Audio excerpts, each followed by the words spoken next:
Ik wil ons vandaag naar Wieners aandacht brengen.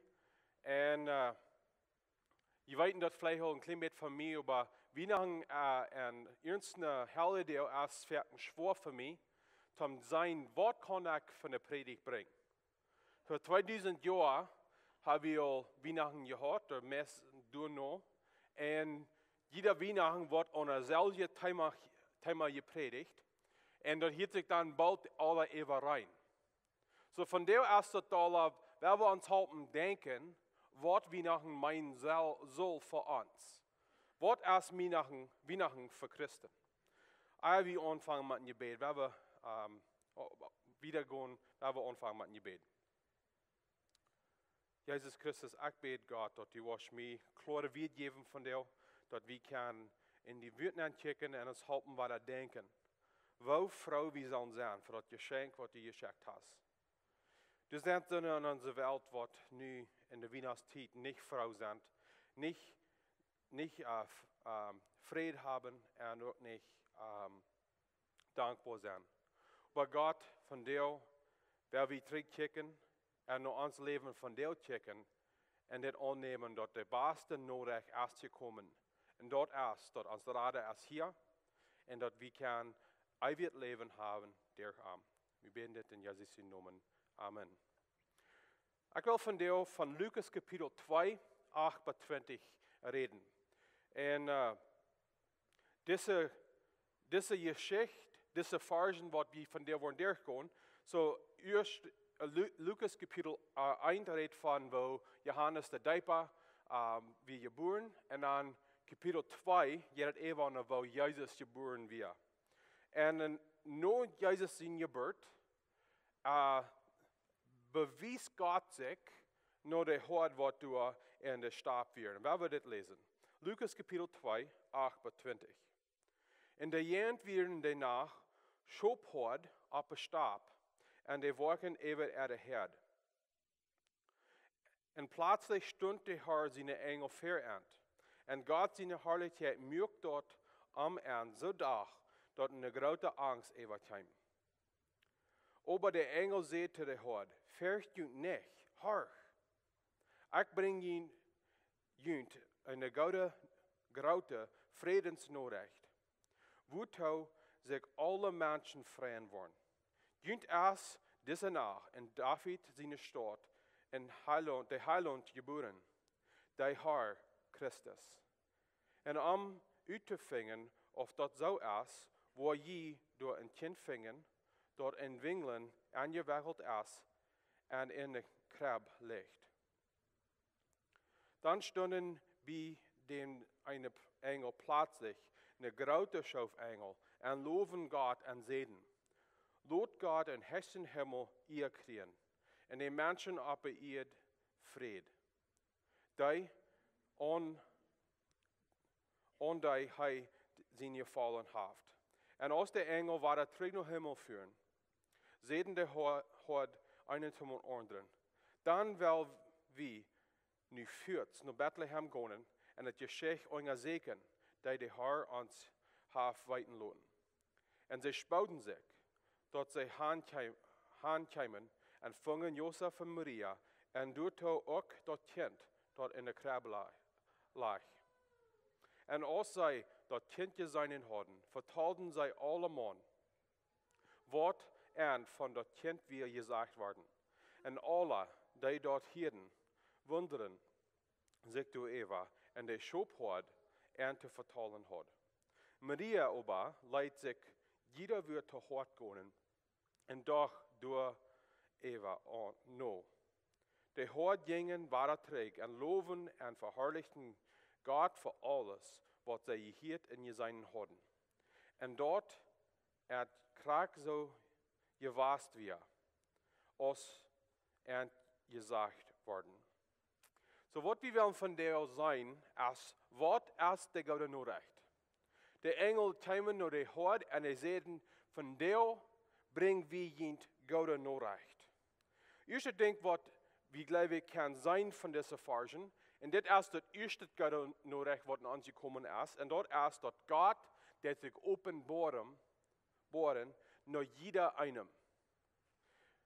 wer wir die erste Menschen, was Gott dort sein deed, dass der Messias wie kommen.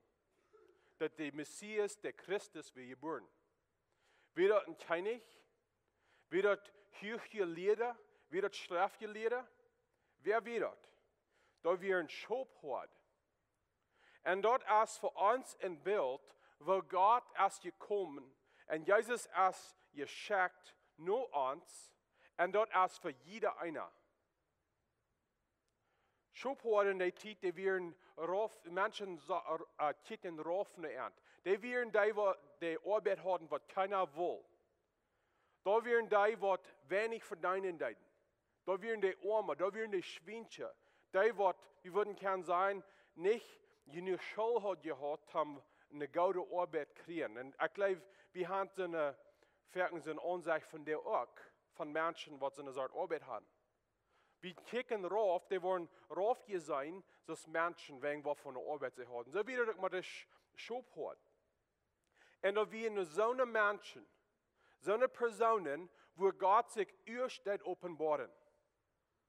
Was können wir dann nehmen von das? Was wir nehmen können von das ist, dass der Gott Norecht ist für alle Menschen. Wenn wir hochgelehrt sind, wenn wir wenig Schuld haben, wenn wir reich sind, wenn wir arm sind, wenn wir in den guten Heim, von den guten Heim kommen, wenn wir in den schlechten Heim kommen. Wer immer wir sind und wo immer wir leben, Jesus ist gekommen für uns. Und dort ist von der unser erster Gott Norecht. Jesus ist gekommen für die. Und wir können nicht sein, Jesus ist gekommen für Jana, aber ich bin viel zu schlecht, ich bin viel zu leer. Nee, Jesus ist gekommen für mich, er ist gekommen für die. Hör mal, was Paulus in Römer Kapitel 2, der Vers 6 steht. Und Gott merkt keinen Unterschied manchen Menschen. Gott merkt nicht einen Unterschied. Jesus ist gekommen für alle Menschen. Und ich denke, was wir sein von das, ist Jesus wie in der Stadt geboren.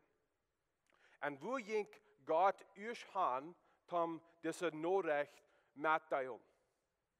Er ging ein Port, von wo möchte Menschen werden. Und das ist ein Bild für uns, dass Gott geht die Sünde heran und sägt und ut, dass er die raten kann. Dass er kann sich offenbaren und ich denke an die Vers, dass Jesus Christus ist gekommen, die Sünde zu finden und zu raten. Jesus kam, um die Sünde zu segnen. Und wenn wir so sind, wir denken vielleicht von der Smars, dass ich bin vielleicht zu weit auf, ich habe zu viel gesinnt, ich bin zu weit apart von wo andere sind. Jesus Christus ist gekommen für uns auch.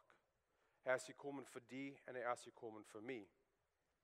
So die erste Gott Norecht ist, dass Gott hat Jesus Christus geschickt für jeder einen. Du hast keiner, was ausgeladen ist von dieser Gott Norecht. Und in der nächsten Vers in 9-13 sei wie, der Gott Norecht ist, dass der Messias ist gekommen. Und hier wird dort eben gesagt in der Plattdeutsch noch Christus. Christus und Messias meint dasselbe. Messias ist da in Hebräisch wird und Christus ist da in Griechisch wird. Aber er meint dasselbe. Und wir sagen, ein paar sind ja träg, weil Messias meint, der was angesaugt ist, der Aport gesagt, zum Gott sein Arbeit tun. Er ist der, was wird kommen, Menschen zu raten. So der Messias ist gekommen. Ich finde es immer interessant. Was ist das erste Ding, was der Engel sieht, nach der Schubhut? Fürcht dich nicht. Fürcht dich nicht. Da wir ein Engel was fertig entstanden, und wenn wir das eben lesen, dann wir sein erst wieder bloß ein Engel. Und er kam und er stand fertig, der Schubhut, und eben ein Engel, der ängsten sich. Der hat ihn fürcht. Und ich glaube, Gott in seine Weisheit wisst, dass wenn die würden alle zu Glück kommen, da wird zu grülich sein für diese Schubhut. So er schickt erst ein Engel und er braucht das Norecht. Und was wird das erste Ding, was er sieht? Fürcht dich nicht. Es ist nicht interessant, weil das erst merken, dass wenn wir glauben, Gott wird noch uns sein, das erste Ding, was wir uns vernehmen, das wird schlechtes sein. Gott kämpft, er wird uns verdammen. Und ich glaube, wie es Mennoniten, wir merken noch mal mit Sposen. Und vielleicht ist das nicht sposig für gewisse Menschen, aber ich habe das beobachtet, wenn ich Menschen vorbesegen, und das ist ein Prediger, das sind gewisse Menschen, die ängsten sich. Ich komme haben, und sie sitzen da und sind sehr still und sie wundern, wo ich entfernen, für was sie ordentlich getan haben. Und ich glaube, als du das selbe Bild, das wir haben von Gott. Wir glauben, wenn Gott nach uns kommt, das erste Ding, was er will tun, ist, er will uns dort alle verholen, wo wir kommen, und dann uns vielleicht mit strafen. Und dann, wenn er der erstmal strafen, dann vielleicht ist es noch was Gutes, was er bringen wird. Aber Gott sagt von dir und uns, in Wienachten besonders, fürchtet nicht. Er ist gekommen, Gott in Norecht zu bringen. Johannes Kapitel 3, der 17. bis 18. Vers steht. Wils Gott schickt sein Sehen nicht in dieser Welt, die zu rechten, aber die Welt durch kann gerettet werden. Wer unarm glaubt, wird nicht gerecht werden. Wer aber nicht glaubt, ist gerecht. Wils er nicht an den Namen von Gott, sein einzigen Sehen, glaubt. Ich denke, ein bisschen trägen, diese Geschichte bleibt mir immer sitzen. Wir hatten, wenn ich aufwachsen, wir hatten ein Kindergeschichtbuch und da werden viele christliche Geschichten werden. Und eine Geschichte denkt mir immer, und ich glaube, das passt hierbei. Das Geschichte wird von einem kleinen Bengel, er war ein bisschen vieler Bengel. Und seine Eltern, die hatten eine sehr schwere Tiet und die würden am Raupen, er würde nicht kommen. Wenn er hat es so zu holen, wenn seine Mom am wird raupen, er soll nach kommen, er wird dann was machen down. Seine Mutter wird ihm was Arbeit geben, dann soll er da kommen down. Und er wird ein bisschen fühler Bengel und er wollte nicht. Und so, wenn seine Mom am Raupen died, und dann, da ist sich einmal so, er kann das nicht hören. Er hat sich einmal so, oh Mom, ich höre die nicht. Und er hat lehen, er kann Gott hören. Und dann, wieder, da wir noch ein Trouble, was er hat, und ein Tag, dann raubt seine Mutter am Wasser, und er wird groß angefangen mit was spielen. Und er hat sich weiter so, er kann seine Mom bloß nicht hören. Und mit dort, dann hielt seine Mom ab mit am Raupen, und mit dort, dann geht der Tag wieder, und dann ist es Onkels Tiet, dann jeder nur den Onkels Stash, und sagt seine Mom, hey, den Grandpa wie hier, er will die Fashion nehmen, aber er kann die kein befingen. Und ich glaube, das ist ein Vorbild für uns, wo wir dann uns Uhren merken von was Gott uns will sein, wenn wir haben das bloß angenommen, Gott will was schworet von uns. Gott will was von uns, was wir nicht wollen, geben.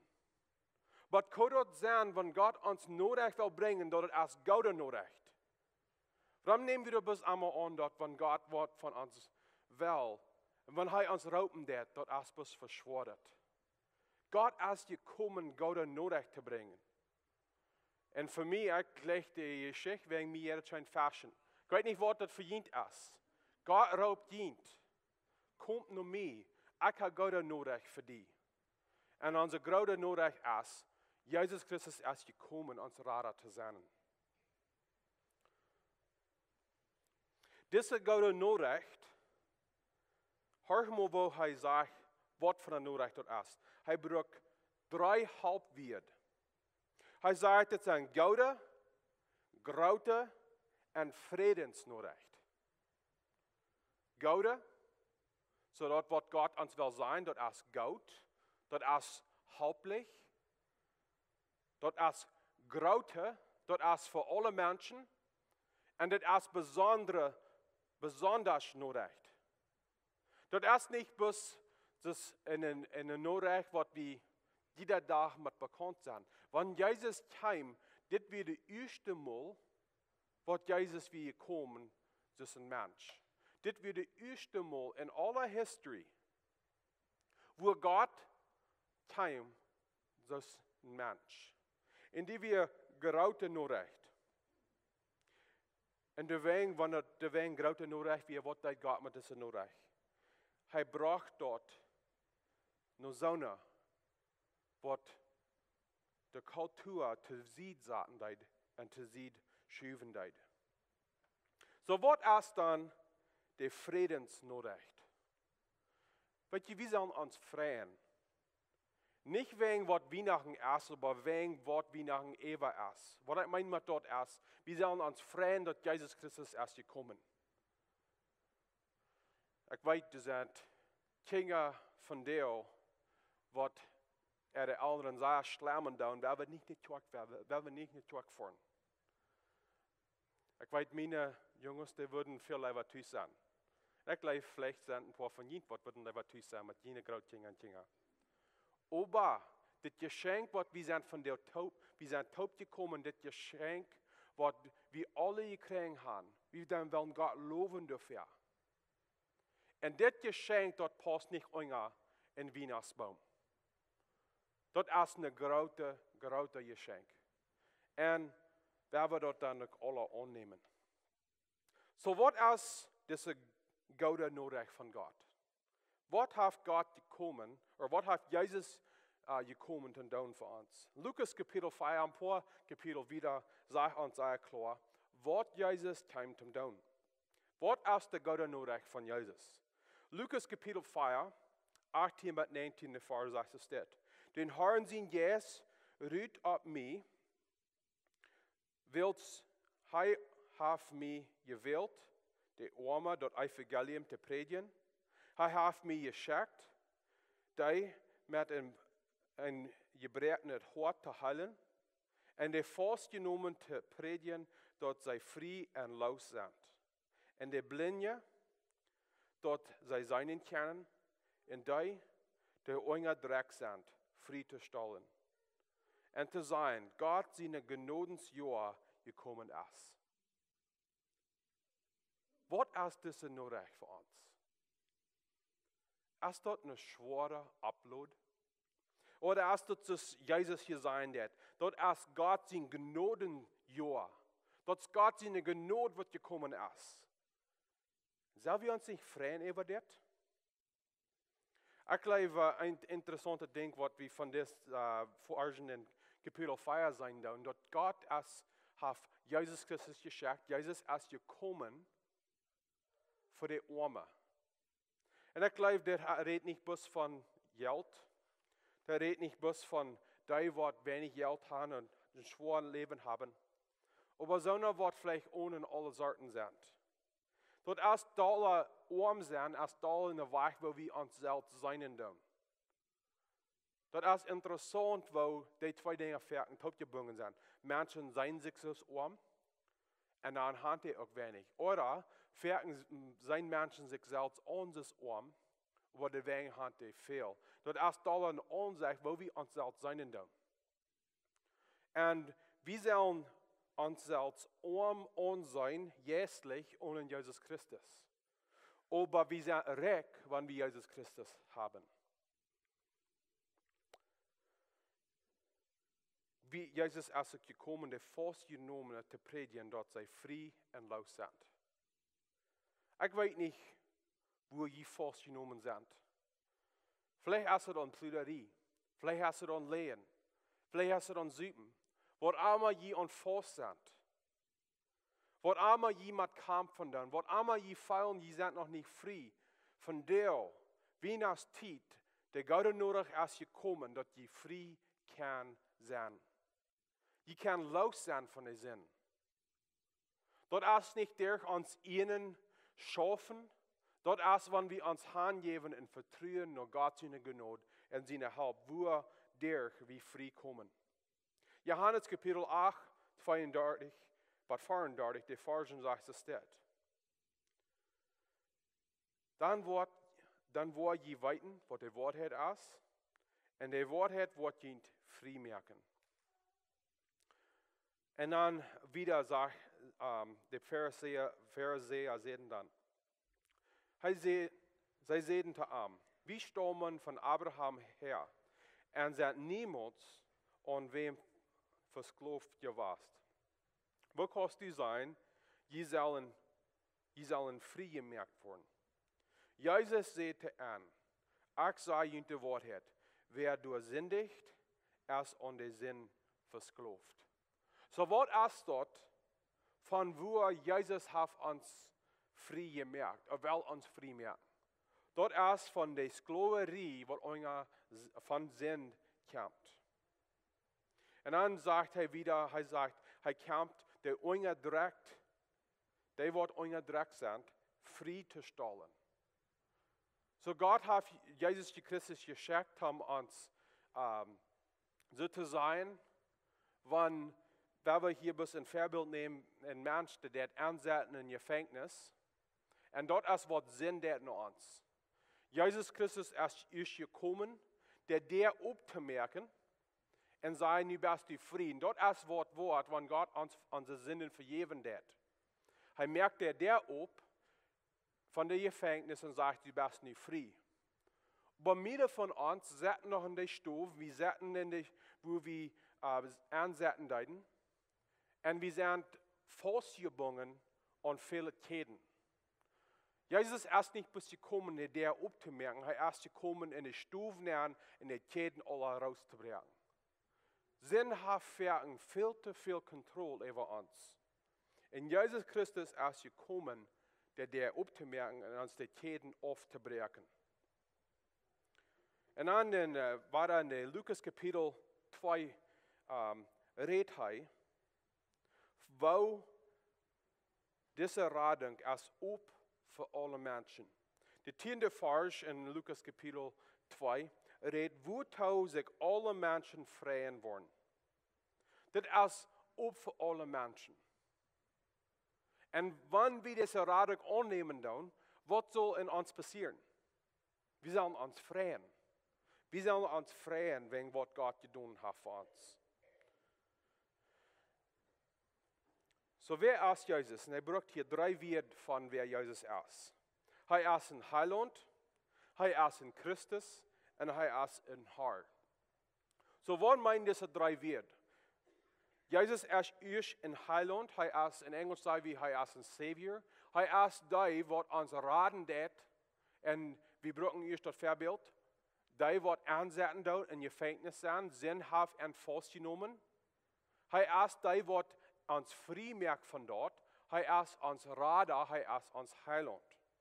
Und der zweite Part ist, er ist der Christus, der Messias, der, was gekommen ist, der, was Gott geschickt hat. Da würden wir so sein, wenn du einer ist, was sagt, ich bin gekommen, um die raten. Aber er ist nicht von Gott geschickt. Das ist so wichtig, dass Gott diesen Rat schicken hat. Wenn das ist Gott, von einer Gott seine Ohr, was wir machen, geraten worden. So Gott schickt in Christus, in Messias. Und drittens, er ist der Herr. Er ist der, was uns leiden soll. Er ist der, wer Gott ist. So, was bringt das sogar der Norecht an uns? Ursprünglich, in der 14. Vers sagt, das bringt Frieden. Er ist gekommen, uns Frieden zu bringen. Wir haben Frieden zwischen Gott und auch zwischen Menschen. Ein Ding, was sehr klar ist, wenn wir sehen, wo Menschen dort haben, ist, dass wir uns leicht jagen, wir uns leicht streiten. Und du hast fertig Sinn, was zwischen uns ist. Und dort ist zwischen Menschen, die nicht vollkommen sind. Dort ist zwischen Menschen, die Sünder sind. Wenn großer Scheiden ist dann zwischen Gott, wer ganz heilig ist, und die Bibel lehrt uns, zu haben euer jenen Sinn und Ebersinn, und zwischen uns. Du hast eine Feindschaft, sagt die Bibel. Du hast eine Feindschaft. Aber Jesus ist gekommen, zum Frieden bringen zwischen uns und Gott. Dort du nicht braucht Feindschaft sein. Er ist gekommen, den Sinn abzuriemen zodat wir Frieden haben. En dan heeft Jesus ook gekomen om ons vrede brengen tussen mensen. En ik red nog, kan je reden met veel mensen en we gaan in deze Wienachten aan en paar van die reden een klein beetje wou, ze vreemd zich nuschen. Ze zijn angst dat zussen familie, zussen je schwester, die worden wat top komen en dat wordt bus in je jaag zijn. Jezus is gekomen dat hij kan die zijn wat vrede brengen deed in families. En wanneer we Christen zijn, waar we dan de licht zijn, wat vrede brengen deed. En dan zijn we in 17 en 18, dat deze gouden Norecht zal we met delen met anderen. Ik geloof dat als aardig. Wanneer we wat hebben, wat anderen uithalten kan, en we dan dat op vliegtuig halen van eind. Dat is aardig, wanneer we gouden nodig hebben, wat we worden kan metdelen, maar anderen, aber we dat op vliegtuig halen dan. En zo is het met het evangelium. En ik weet, we hebben niet altijd zelfs gegeven, we kunnen niet alle prediker zijn. Aber wanneer God ons de gelegenheid geven deed, de leven, de vrede en de redding wat we hebben in Jezus Christus. En wanneer hij ons de gelegenheid geven deed, en we dan op vlieg nee zijn, ik geloof we dan in grote schuld. En dat is ordentlich wat God van ons verlangen deed. Wat deed de schuld had? Wanneer ze dat gezien hadden, dat zegt dat de jongen en de anderen dat zijn wat ze gezien hadden. Die deden God loven voor wat hij deed.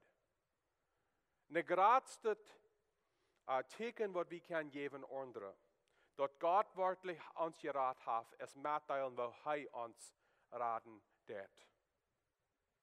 En dan is het wat interessant. 19e vers zegt het, Maria ober leidt zich, jeder wird te hort gaan en dacht du even no.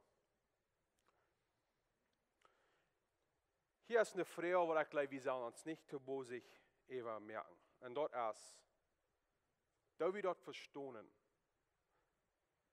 wat Jezus gedaan heeft voor ons. Hebben we tijd genomen te even denken en dat werkelijk moet verstaan en begrijpen, hoe groot God zijn leven weer voor ons en is voor ons. Hoe groot dat wonder dat we dat Jezus kwam is een kleine kind. En wat zware lijden Jezus geeft, dat hij de Opfer weer voor onze zinden. Hebben we moet werkelijk doorgedacht, dat we kan dat loten, dat zegt hier Maria, leidt jeder wird te hort kunnen. Dat het niet bis hier boven is, maar dat hier neer gaat. Weihnachtstiet is een goede tijd voor dit. We merken ons werken te druk met alle Sorten.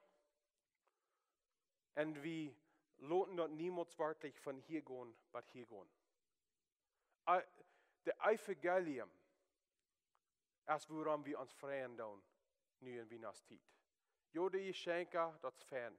En wil we dat alles stroom merken in onze heim en in het kerk en alles, dat is fijn.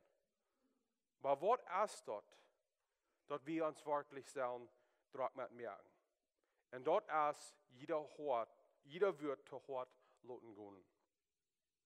En dan, en dit is waarom we vandaag hier zijn. De gouden Norecht zal ons helpen God aanbidden. Ik geef je de eerste gelegenheid om God loven voor wat hij gedaan heeft voor ons.